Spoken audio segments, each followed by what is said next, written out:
Because alkenes and alkynes are nonpolar, many of their properties are similar to those of alkanes.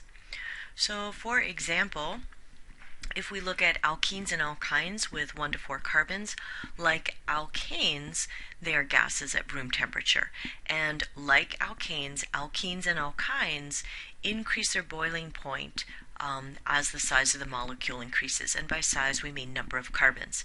And so remember, for London dispersion forces, that is an induced dipole. And the more electrons you have, the stronger that force is. So the more carbon atoms we have, the more electrons we have, and the stronger that intermolecular force is. So for all nonpolar substances, we can rank boiling points according to molar mass. And because alkenes and alkynes, like alkanes, are nonpolar, they're insoluble in water because water is very polar. But they are dissolvable or soluble in nonpolar organic solvents such as gasoline or turpentine.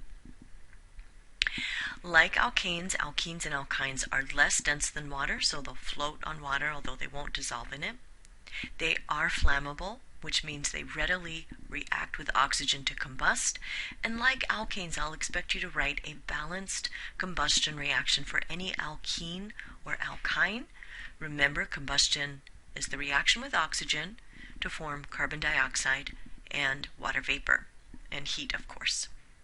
And as we've already looked at, alkenes have a lack of rotation around that double bond, so sometimes cis-trans isomerism is possible when each carbon in that double bond, when each double bond carbon, that's a better way of saying it, has different substituents that can be arranged across that double bond. So if one carbon atom has 2 of the same substituents, you cannot have cis or trans isomerism.